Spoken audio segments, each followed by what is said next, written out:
Hello everyone, we help in enhancing knowledge for all the masses here only in Mandal classes. So let's start our first topic electric charge. तो सबसे पहले electricity, तो electricity को हम लोग define करते हैं। इलेक्ट्रिसिटी क्या है? Basically electricity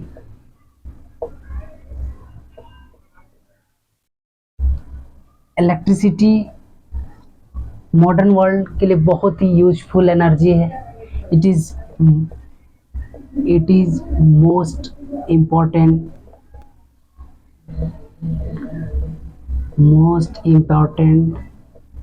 source of energy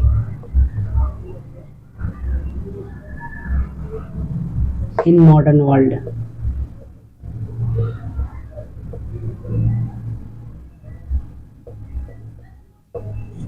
तो इलेक्ट्रिसिटी मॉडर्न वर्ल्ड के लिए बहुत ही यूज़फुल एनर्जी है।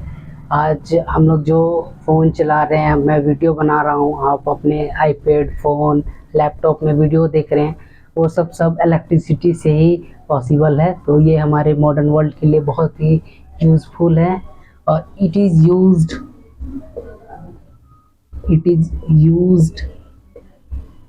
इन our home for lighting,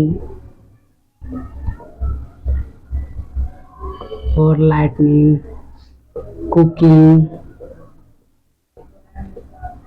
etc. तो इलेक्ट्रिसिटी एक फेनोमेना है जो हम लोग इलेक्ट्रिसिटी को डिफाइन इस तरह से कर रहे हैं कि ये बहुत ही इम्पोर्टेंट सोर्स ऑफ एनर्जी है मॉडर्न वर्ल्ड के लिए। मॉडर्न वर्ल्ड इलेक्ट्रिसिटी बहुत बड़ा योगदान है इसका। आप समझिए, बहुत सारे, जैसे हम लोग कोई फिल्म देख रहे हैं, मूवी देख रहे हैं, वो भी इलेक्ट्रिसिटी से चल रहा है। और इलेक्ट्रिसिटी जो जनरेट होता है, मोटर को चलाने के लिए हम लोग करते हैं, फैन यूज कर रहे हैं, बहुत सारा यूजेस है इसका इलेक्ट्रिसिटी। तो हम लोग स्टार्ट करते हैं टॉपिक इलेक्ट्रिक चार्ज से। इलेक्ट्रिक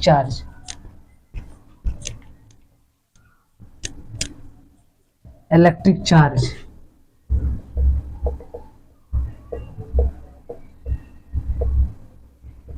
तो इंट्रोडक्टरी वीडियो में मैंने इसके बारे में बताया था। इलेक्ट्रिक चार्ज क्या है? फंडामेंटल प्रॉपर्टी है कोई भी मैटर का, जो अट्रैक्शन और रिपल्सन दो मैटर के बीच के लिए रिस्पॉन्सिबल होता है। तो हम लोग इसका डेफिनेशन लिख लेंगे। It is the fundamental property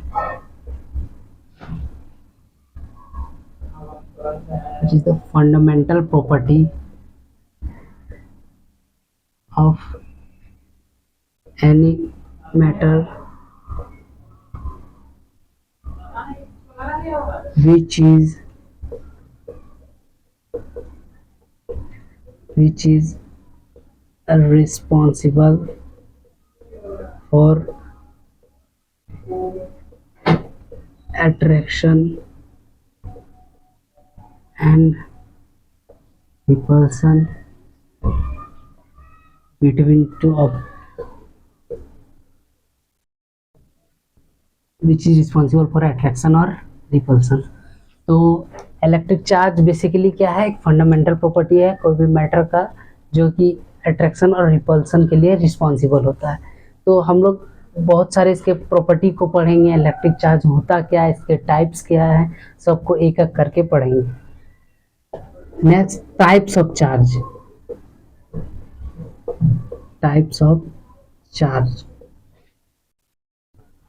तो टाइप्स ऑफ चार्ज को डिस्टिंग्विश करने के पीछे रीजन था साइंटिस्ट का, जो पहले इसके पीछे रिसर्च कर रहे थे। उन्होंने देखा कि कुछ मटेरियल्स जो हैं अपने आप में एक दूसरे से अट्रैक्ट कर रहे हैं, अपने आप से एक दूसरे से चिपक रहे हैं, और कुछ रिपेल कर रहे हैं। तो उन्होंने फर्दर स्टडीज़ के बाद में दो अलग अलग चार्ज को डिफाइन किया और उन्हें बताया कि जो लाइक चार्जेस होते हैं वो रिपेल करते हैं, अनलाइक चार्जेस अट्रैक्ट करते हैं। तो इसके बारे में हम लोग पढ़ेंगे। Types of charges. First charge is positive positive charge,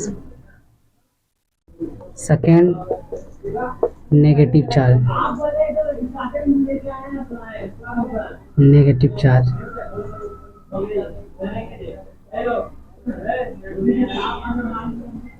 basically इसे दो टाइप में बांटा गया है, पॉजिटिव चार्ज और नेगेटिव चार्ज। और पॉजिटिव चार्ज किसको कहेंगे, नेगेटिव चार्ज किसको कहेंगे, ये हम लोग अभी पढ़ने जा रहे हैं कि पॉजिटिव चार्ज कोई भी मटेरियल तब होगा जब if it loses electron.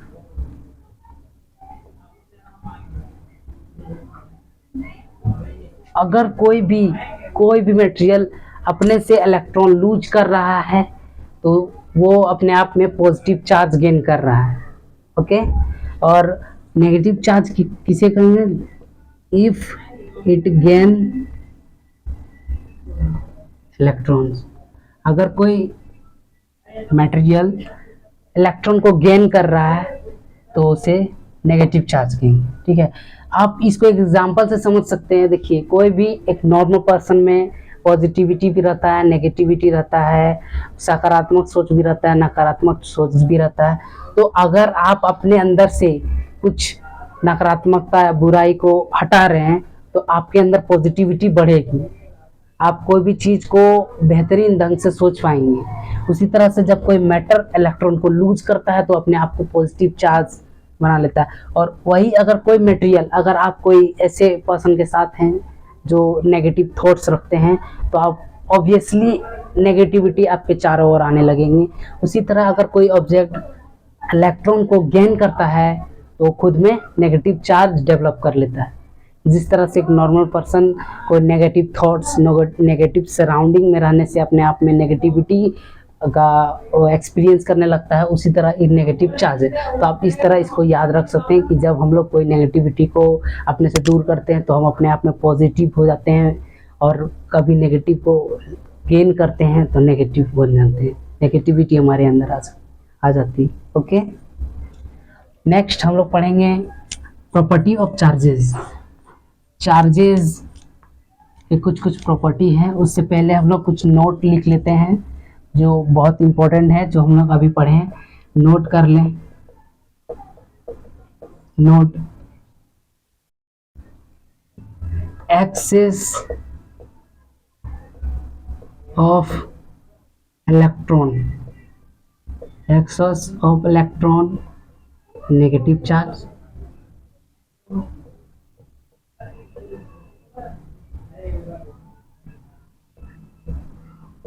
Excess of proton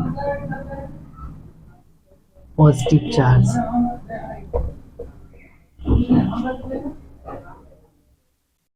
electron और proton basically subatomic particles है, जो हम लोग 9th क्लास में पढ़े हैं केमिस्ट्री में, कि एटम के अंदर इलेक्ट्रॉन, प्रोटॉन, न्यूट्रॉन होते हैं। प्रोटॉन और न्यूट्रॉन जो न्यूक्लियस के अंदर होते हैं, इलेक्ट्रॉन इवॉल्व करते हैं। तो ये केमिस्ट्री का पार्ट है, हम लोग इसमें डिस्कस नहीं करेंगे। बेसिकली आप याद रखें कि जब कोई एटम या कोई भी मॉलिक्यूल्स या कोई भी मैटर में, हम लोग फिजिक्स पढ़ रहे हैं तो मैटर ही वर्ड यूज करेंगे। कोई मैटर में अगर एक्सेस ऑफ इलेक्ट्रॉन है तो नेगेटिव चार्ज होगा, एक्सेस ऑफ प्रोटॉन है तो पॉजिटिव चार्ज होगा। ओके, और नेक्स्ट हम लोग प्रॉपर्टी ऑफ चार्जेस में जा रहे हैं। प्रॉपर्टी ऑफ चार्जेस, इसको समझें, बहुत ही इम्पोर्टेंट है सीबीएसई बोर्ड एग्जामिनेशन के लिए। Property of charges, electrical charges लिख दीजिए।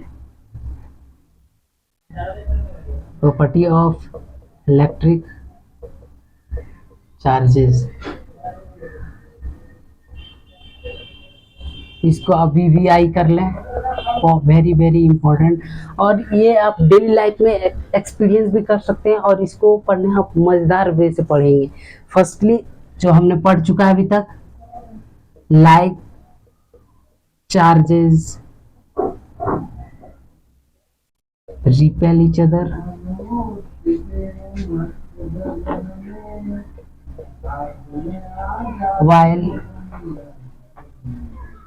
while unlike charges attract each other।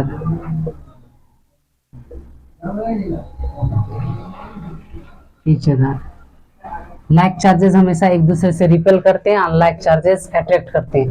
कुछ एग्जांपल्स ले लेते हैं। सपोज कीजिए एक मटेरियल है जिसमें पॉजिटिव चार्ज है और दूसरे में पॉजिटिव चार्ज है, तो ये दोनों में जो फोर्स लगेगा वो रिपल्सन फोर्स लगेगा, ये दोनों एक दूसरे से रिपेल करेंगे। और अगर एक नेगेटिव चार्ज है और एक पॉजिटिव चार्ज है तो एक दूसरे को अट्रैक्ट करेंगे, अट्रैक्शन फोर्स लगेगा। ओके, तो ये फर्स्ट इंपॉर्टेंट प्रॉपर्टी है जिसको आप याद रखें। Second, charges can be added by simple algebraic method।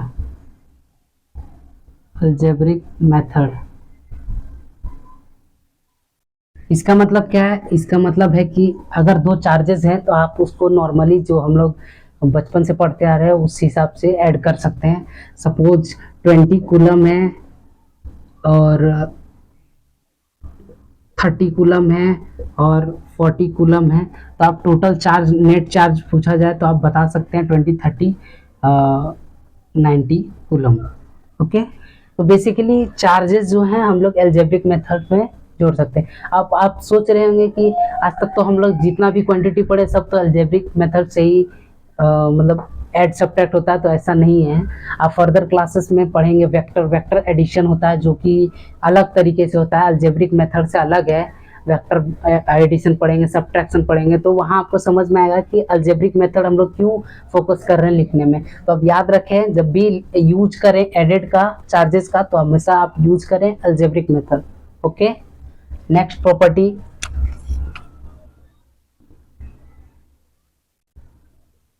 charges can be transferred from one body to another।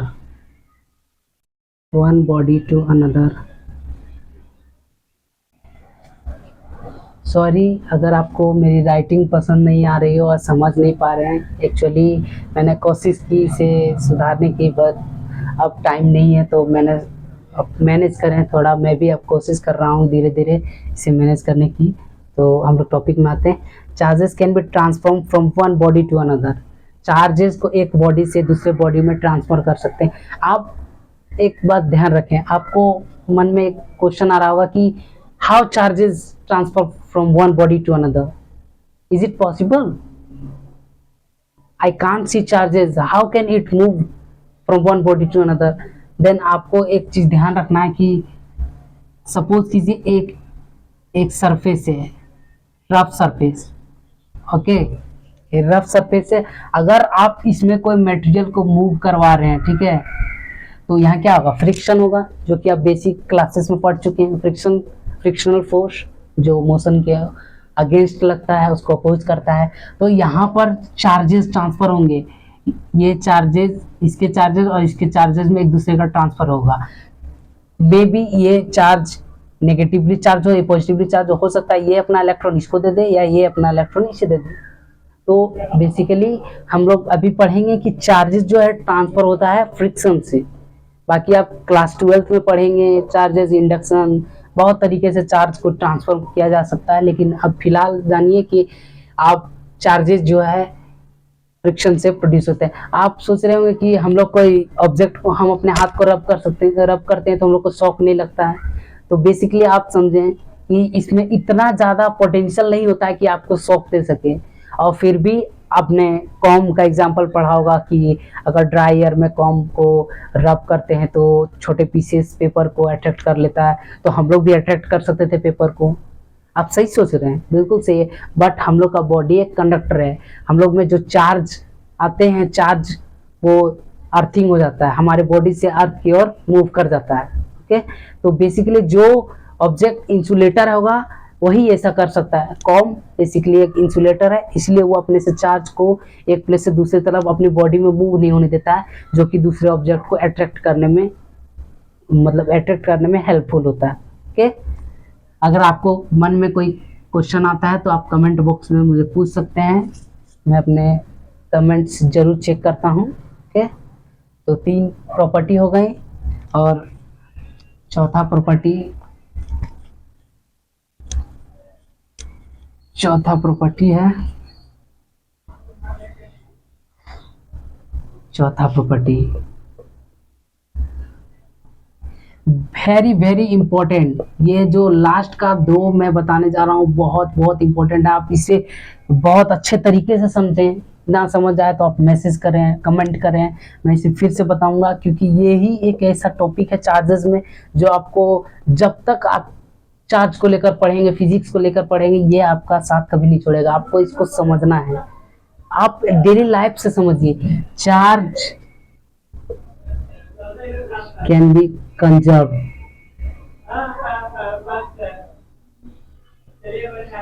Charge can B conserve,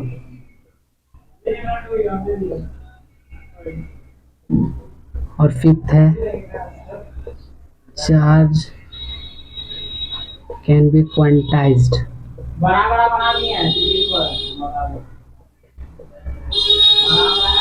basically अब थोड़ा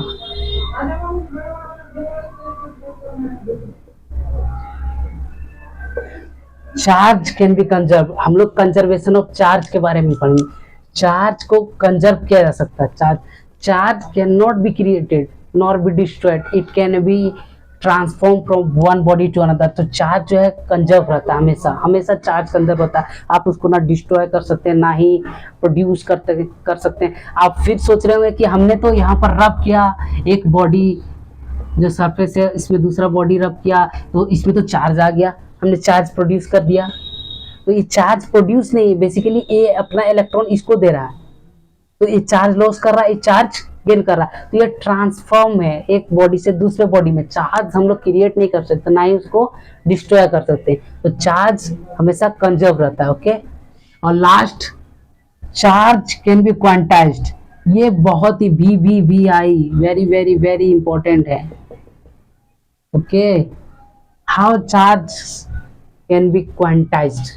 पहले तो आप क्वांटाइजेशन का मतलब समझिए। क्वांटाइजेशन मतलब क्या होता है, जब कोई भी ऑब्जेक्ट में एक, मान लीजिए कोई भी यूनिट है, आप उसकी क्वांटिटी को बता सकते हैं कि कितने में होगा, वो किसके मल्टीपल में होगा, किसके डिविजिबल में होगा।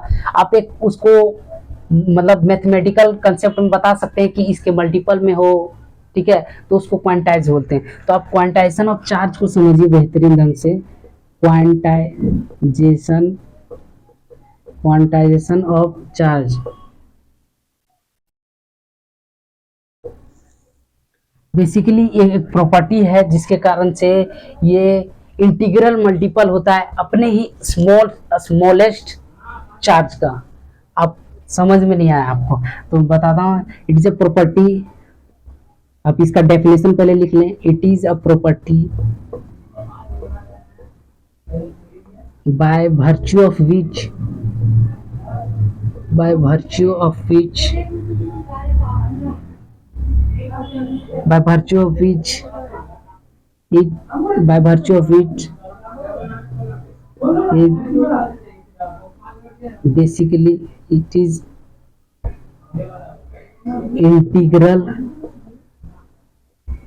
integral multiple of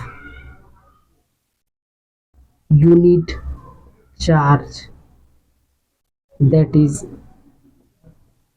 E।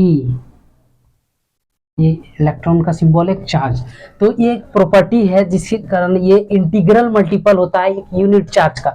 अब इसका वैल्यू क्या है, तो आप बॉक्स बना कर लिख लें 1.6 into 10 to the power -19 coulomb. ये होता है इसका वैल्यू होता है, वेरी वेरी इंपॉर्टेंट। अब इसका वैल्यू हमेशा याद रखें। और चार्ज का फॉर्मूला क्या होगा इससे, Q is equal to plus minus NE। हमने कहा integral multiple of unit charge means एक बेसिक चार्ज जिसका वैल्यू होता है 1.6 into 10 to power -19 coulomb. Electron का charge 1.6 into 10 to the power -19 coulomb. ये चार्ज बेसिकली क्या है, इसी का इंटीग्रल मल्टीपल मीन्स इंटीजर आपने पढ़ा होगा। All positive and negative number का कलेक्शन जो होता है वो इंटीजर होता है। तो integral multiple of basic electron, charge of electron is known as charge.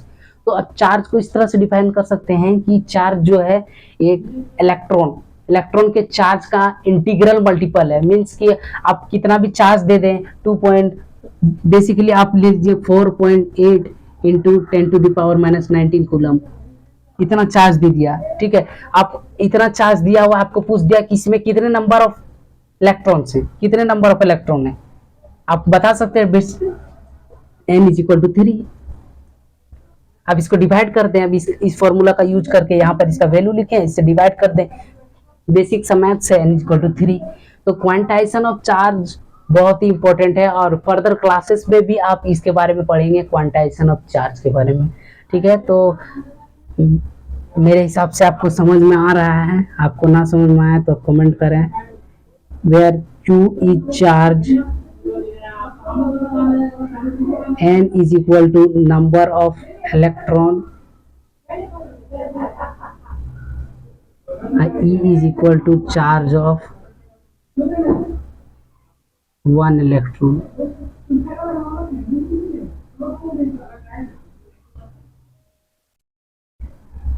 ठीक है, आपको दिखाई दे रहा है clearly. Q is equal to charge, n is equal to number of electron, E is equal to charge of one electron। Okay, तो ये रहा charge का कुछ प्रॉपर्टी, 5 प्रॉपर्टी है, आप याद कर लें। अब कभी बोर्ड एग्जामिनेशन में आता है तो ये 4 नंबर 3 नंबर का रहता है, तो आप 5 पॉइंट मेंशन करें, आपको फुल मार्क्स मिलेंगे। अब ये जो इम्पोर्टेंट पॉइंट होता है उसे जरूर मेंशन करें आप। तो चार्ज हम लोग समझ गए कि चार्ज क्या है। चार्ज अब हम लोग पढ़ेंगे कि चार्जेस जो होते हैं, अभी तो हम लोग कुछ नोट भी कर लेना है कि एक तो क्वेश्चन भी करेंगे इससे हम लोग। तो पहले एक क्वेश्चन है,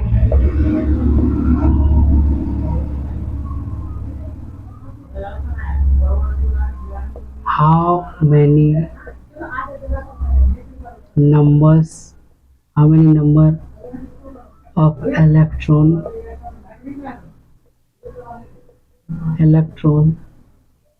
in 1 coulomb, 1 कूलम चार्ज में कितने नंबर्स ऑफ इलेक्ट्रॉन होंगे। तो हम लोग फॉर्मूला यूज करते हैं, सॉल्यूशन गिवन क्या दिया हुआ है, Q is equal to 1 coulomb. तो हम लोग फॉर्मूला यूज करेंगे Q is equal to NE। तो ये 1 दिया हुआ है और ये n हमें निकालना, इसी को निकालना, number of electron, okay, into 1.6 into 10⁻⁻19, okay. तो हम लोग इसको निकालना है, तो इसको इधर भेज देते हैं। तो n is equal to 1/1.6 into 10⁻⁻19। तो n is equal to 6.25 into 10⁻18, ठीक है। इसका कोई यूनिट नहीं होगा क्योंकि ये नंबर है, ओके। तो देख सकते हैं कि ये यूजफुल कैसे है। अब इससे बेस्ट न्यूमेरिकल कैसे बना सकते हैं।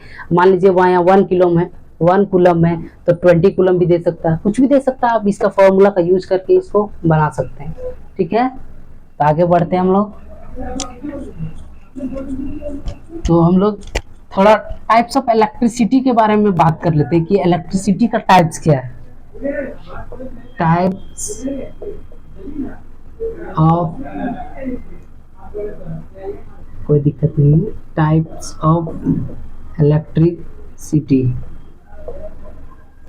पहला स्टैटिक इलेक्ट्रिसिटी,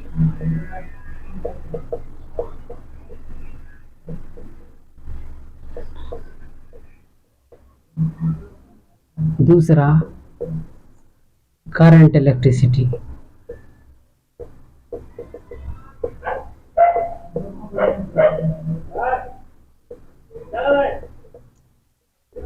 करंट इलेक्ट्रिसिटी। तो स्टैटिक इलेक्ट्रिसिटी क्या होता है और करंट इलेक्ट्रिसिटी क्या होता है, ये हम लोग पहले भी पढ़ सकते थे, बट हम लोग को चार्ज का कंसेप्ट पता नहीं था, इसलिए हमने चार्ज पहले पढ़ा, फिर टाइप्स ऑफ इलेक्ट्रिसिटी पढ़ रहे हैं। तो स्टैटिक इलेक्ट्रिसिटी क्या होता है, जब इलेक्ट्रिक चार्जेस रेस्ट में हो, electric charges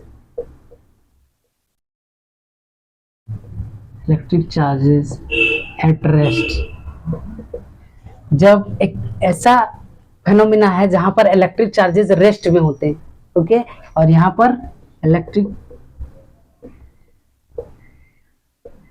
electric charges are in motion,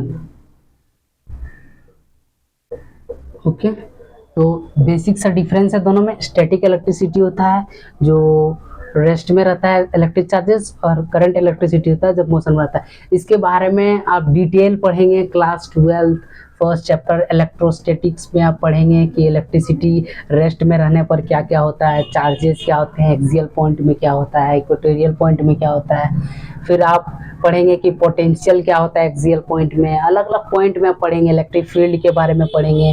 फिर करंट इलेक्ट्रिसिटी है उसके बाद का चैप्टर, आप उसमें पढ़ेंगे कि करंट इलेक्ट्रिसिटी में उसका पोटेंशियल क्या होता है। तो उसके बारे में आप फर्दर क्लासेस में पढ़ेंगे। हम लोग 10th के लिए इतना ही काफ़ी है। आप याद रखें, स्टैटिक इलेक्ट्रिसिटी जब चार्ज रेस्ट में हो, और करंट इलेक्ट्रिसिटी जब चार्ज मोशन में हो। अब चार्ज कहाँ पर? कंडक्टर में। चार्जेस ऐसा नहीं है कि हवा में मूव कर रहे हैं, चार्ज कंडक्टर में होंगे जो मूव करेंगे, और चार्जेस जो है वायर में या कहीं भी हो, जो कंडक्टर है वहाँ पर चार्जेस रेस्ट में हो या मोशन में, उसके हिसाब से स्टैटिक इलेक्ट्रिसिटी और करंट इलेक्ट्रिसिटी दो पार्ट में इसको डिवाइड किया गया। दो पार्ट में डिवाइड करके हम लोग इसको पढ़ते हैं, स्टैटिक इलेक्ट्रिसिटी और करंट इलेक्ट्रिसिटी। तो चार्जेस के बाद हम लोग को करंट पढ़ना है। करंट क्या होता है?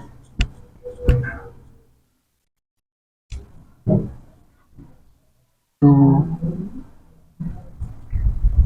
बेसिकली करंट क्या होता है हम पहले वीडियो में भी डिस्कस कर चुके हैं। Rate of flow of charges is known as electric current. अगर चार्ज को एक पोजीशन एक कंडक्टर में एक पोजीशन से दूसरे पोजीशन में जाने में जो t सेकंड का टाइम लगता है, इसी को इलेक्ट्रिक करंट बोलते हैं। इलेक्ट्रिक करंट बोलते हैं। नेक्स्ट वीडियो में हम लोग इसके बारे में डिटेल पढ़ेंगे, इसके एप्लीकेशन के बारे में पढ़ेंगे कि इलेक्ट्रिक करंट कैसे मूव करता है, इलेक्ट्रिक चार्जेस जिसके कारण इलेक्ट्रिक करंट डेवलप होता है।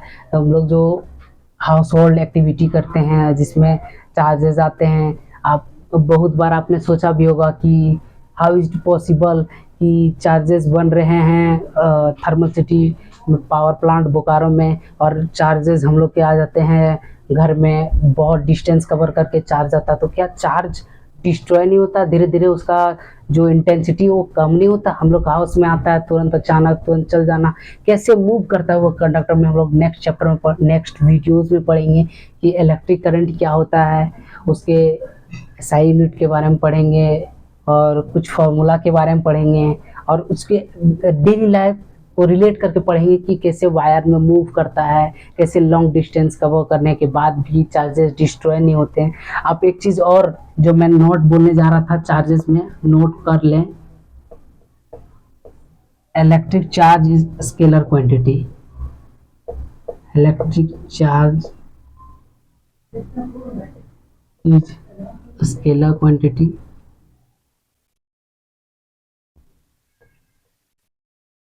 Quantities for your knowledge, basic difference आप जान लें। ये आपके सिलेबस में नहीं है लेकिन आपको पता होना चाहिए। और आपकी जानकारी के लिए बता दूं कि इस चैनल में हम आप लोगों के थोड़ा आगे लेकर जाना चाहते हैं। 10th CBSE बोर्ड के सिलेबस से थोड़ा आगे पढ़ाना चाहते हैं, ताकि आप कॉम्पिटिटिव एग्जाम्स ओलंपियाड वगैरह का फॉर्म भरे तो आपको कोई दिक्कत ना हो, आपको पता हो आप इस चैनल से पढ़ रहे हैं, आपको फिजिक्स में कोई दिक्कत ना हो। इसलिए बेसिक डिफरेंस क्या होता है स्केलर और वेक्टर। स्केलर क्वांटिटी और वेक्टर क्वांटिटी में क्या अंतर होता है, आप बेसिक सा डिफरेंस समझ लें, इसमें डीप में जाने की जरूरत नहीं है। स्केलर क्वांटिटी वो होता है जिसके पास मैग्नीट्यूड होता है। मैग्नीट्यूड मीन्स आपने 2 kg मैंगो खरीदा, मैंगो का सीजन है अभी, तो मान लीजिए आपने 2 kg मैंगो खरीदा, तो ये जो kg है ये क्या है, बेसिकली ये यूनिट। इसी से पता चले आप मान लीजिए अमेरिका चले गए, आपने कहा 2 kg मैंगो दो, तो वहां भी आपको 2 kg का सेम वजन मिलेगा। तो यूनिट्स में कोई नहीं, SI यूनिट जो है वो पूरा वर्ल्ड वाइड फॉलो किया जाता है, इसीलिए यूनिट्स को हम लोग बहुत इंपॉर्टेंट देते हैं। 11th क्लास का पहला चैप्टर ये यूनिट एंड मेजरमेंट।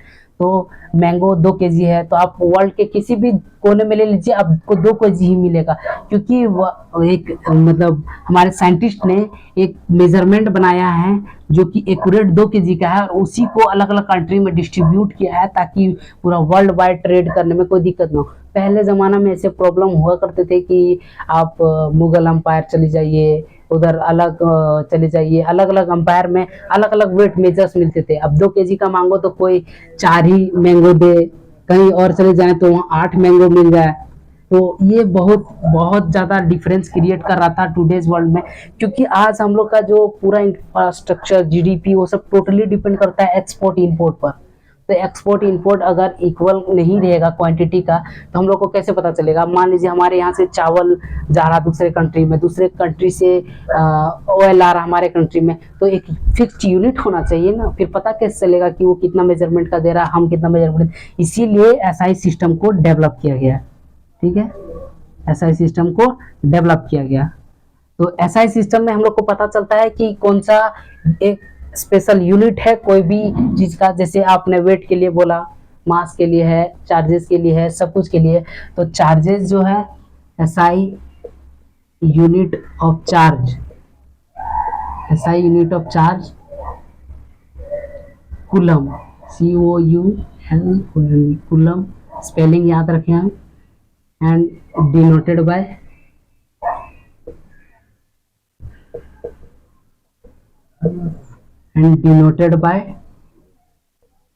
C।